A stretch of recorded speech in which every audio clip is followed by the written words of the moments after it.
Hello and अस्सलाम वालेकुम। पिछली वीडियो में हमने question number 5 and question number 6 को डिस्कस किया था, जिसमें हमने क्वेश्चन नंबर 5 में ट्रांसपोज के बारे में पढ़ा था कि ट्रांसपोज होता है जिसमें हमने रो को कॉलम के अंदर कन्वर्ट करना होता है और कॉलम को रो के अंदर कन्वर्ट करना होता है। क्वेश्चन नंबर 6 के अंदर हमने ये चीज़ प्रूव की थी कि किस तरीके से हमने ए का ट्रांसपोज का होल ट्रांसपोज इक्वल टू ए के हमने प्रूव किया था। आज जो है वो एक्सरसाइज 1.3 को हम शुरू करेंगे। एक्सरसाइज 1.3 जो है हमारे पास में क्वेश्चन नंबर 1 लिखा हुआ है, which of the following are comfortable for addition, यानी कि कौन सी ऐसी मैट्रिसेस हैं जिनको मैं आपस में ऐड कर सकता हूँ। तो यहाँ पर हम देखते हैं a is equal to 2 1 minus 1 3। Okay, अब यहाँ पर जो a मैट्रिक्स है उसका हमने सबसे पहले देखना है ऑर्डर। ऑर्डर इस मैट्रिक्स का क्या है, वो है हमारे पास 2/2, क्योंकि इसके अंदर दो ही रोज हैं और दो ही हमारे पास क्या है, कॉलम्स हैं। तो हम कहेंगे कि ये जो मैट्रिक्स है इसके अंदर दो रोज और दो कॉलम, यानी कि ऑर्डर 2/2। सेम हमने इसी ऑर्डर की एक और मैट्रिक्स देखनी है इस बाकी क्वेश्चन के अंदर। बी हो सकता है, नहीं हो सकता, क्योंकि इसका जो हमारे पास ऑर्डर बनता है वो 2/1 बनता है। सी का भी नहीं बनता, क्योंकि सी का हमारे पास बनता है ऑर्डर 3/2, क्योंकि इसके अंदर 3 रोज एंड 2 कॉलम्स है। डी पार्ट के अंदर हमारे पास 2 + 1 को अगर सोल्व किया जाए तो आंसर आता है 3, 3 और 3 तो बनता है 2/1। ई पार्ट के अंदर हमारे पास दो रोज हैं और दो ही कॉलम्स हैं, यानी कि हमारे पास सेम ए का जो ऑर्डर है वही ई का ऑर्डर है, यानी कि ए स्क्वायर मैट्रिक्स और ई भी हमारे पास क्या है, स्क्वायर मैट्रिक्स। स्क्वायर मैट्रिक्स हम पर क्या आए थे, ऐसी मैट्रिक्स जिसमें हमारे पास number of rows and number of column हमारे पास क्या होने चाहिए, इक्वल होने चाहिए। तो उस मैट्रिक्स को हम क्या कहते थे, स्क्वायर मैट्रिक्स कहते थे। तो यहाँ पर ए और ई पार्ट का हमारे पास ऑर्डर सेम है, तो हम कह सकते हैं कि A and E are comfortable for addition because their order is same and both are square matrix. Question number 2 में हमारे पास b is equal to 3 and 1 लिखा हुआ है। इसका जो ऑर्डर बनता है वो बनता है 2/1, यानी कि दो रोज हैं हमारे पास और एक कॉलम है, 2/1। अब सेम हमने इसी मैट्रिक्स का ढूंढना है, तो सेम हम ढूंढते हैं बी।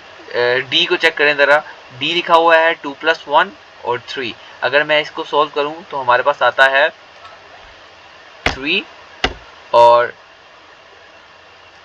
3, नीचे आ जाएगा हमारे पास 3। तो इसका हमारे पास बन जाएगा 3 का बन जाएगा 2/1। तो बी पार्ट का भी हमारे पास ऑर्डर क्या था, 2/1, और डी पार्ट का भी हमारे पास क्या है, 2/1। तो हम कह सकते हैं कि बी और डी जो हैं वो आपस में कंफर्टेबल फॉर एडिशन है। तो यहाँ पर लिखा हुआ है B and D are comfortable for addition because the order is same, i.e.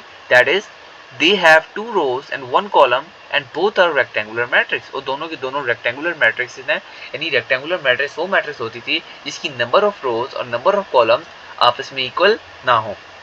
Okay, C part लिखा हुआ है हमारे पास कुछ एंट्रीज हैं और इसके अंदर हमारे पास 3 रोज हैं और 2 इसके अंदर कॉलम्स हैं, 3 रोज एंड 2 कॉलम्स। ठीक है, तो एफ पार्ट के अंदर भी 3 हमारे पास रोज हैं और 2 ही कॉलम्स हैं। तो हम कह सकते हैं C and F have same order, so हम इनको ये आपस में कंफर्टेबल फॉर एडिशन है, इन दोनों को हम आपस में ऐड कर सकते हैं। तो यहाँ पर लिखा हुआ है C and F are comfortable for addition because their order is same, that is they have 3 rows and 2 columns and they are a rectangular matrix। और दोनों की दोनों रेक्टेंगुलर मैट्रिक्स हैं। इट्स मीन कि हमारे पास दोनों का number of rows and number of column की जो काउंटिंग है वो बिल्कुल सेम नहीं है। ओके, क्वेश्चन नंबर 2 मूव करते हैं। क्वेश्चन नंबर 2 में हमारे पास लिखा हुआ है find the additive inverse of the following matrices. अब एडिटिव इनवर्स काफ़ी मिलता जुलता है negative of a matrix. Exercise 1.2 के अंदर हमने इस चीज़ को डिस्कस किया था कि हमने नेगेटिव ऑफ मैट्रिक्स इस तरीके से निकाली थी। एक मैट्रिक्स हमारे पास गिवन है, उसको नेगेटिव ऑफ मैट्रिक्स निकालने के लिए सिंपल हमने माइनस के साथ क्या कर दिया था, मल्टीप्लाई कर दिया था। सेम हमारे पास negative of matrix is also said to be additive inverse. तो जो भी मैट्रिक्स हमारे पास गिवन है उसको माइनस से जब मल्टीप्लाई करेंगे तो उसका एडिटिव इनवर्स निकल आएगा। पहला पार्ट लिखा हुआ है a is equal to 2 4 -2 and 1। Okay, इसको सिंपल माइनस से मल्टीप्लाई करेंगे, माइनस जब 2 के साथ मल्टीप्लाई होगा तो हमारे पास आएगा -1 × 2 -1 × 4 -1 -1 multiply -2 and -1 multiply by 1। Minus को 2 के साथ मल्टीप्लाई किया तो -2 आ गया, -1 को +4 के साथ मल्टीप्लाई किया तो आंसर आ गया -4, -1 को जब -2 के साथ मल्टीप्लाई किया तो आंसर आ गया +2 और -1 को जब +1 के साथ मल्टीप्लाई किया तो आ गया आंसर -1। सिंपल उसी तरीके से जिस तरीके से नेगेटिव फॉर्म मैट्रिक्स निकाला था, सेम हमारे पास एक ए मैट्रिक्स का हमने निकाल लिया एडिटिव इनवर्स। इसी तरीके से क्वेश्चन नंबर 2 को देखते हैं। क्वेश्चन नंबर 2 के अंदर हमारे पास एक मैट्रिक्स है 3/3 की, क्योंकि इसके अंदर 3 रोज हैं और 3 कॉलम्स हैं हमारे पास। सोल्यूशन किस तरीके से होगा, सेम वही मैट्रिक्स लेंगे, उसको माइनस के साथ मल्टीप्लाई करेंगे। माइनस जब +1 के साथ मल्टीप्लाई होगा तो आंसर आ जाएगा -1। माइनस जब 0 के साथ मल्टीप्लाई होगा तो मैंने ऑलरेडी बताया कि 0 के साथ प्लस लगाएं या माइनस लगाएं वो 0 ही रहता है। माइनस जो है वो -1 के साथ जब मल्टीप्लाई होगा तो आंसर आ जाएगा +1। -1 जब +2 के साथ मल्टीप्लाई हो जाएगा तो आंसर आएगा -2। -1 जब मल्टीप्लाई होगा -1 के साथ तो आंसर आ जाएगा +1। एंड जब -1 मल्टीप्लाई होगा +3 के साथ वी हैव -3। एंड जब -1 मल्टीप्लाई होगा 3 के साथ तो वी गेट -3। एंड -1 जब -2 के साथ मल्टीप्लाई होगा तो आएगा +2 बिकॉज माइनस इज प्लस।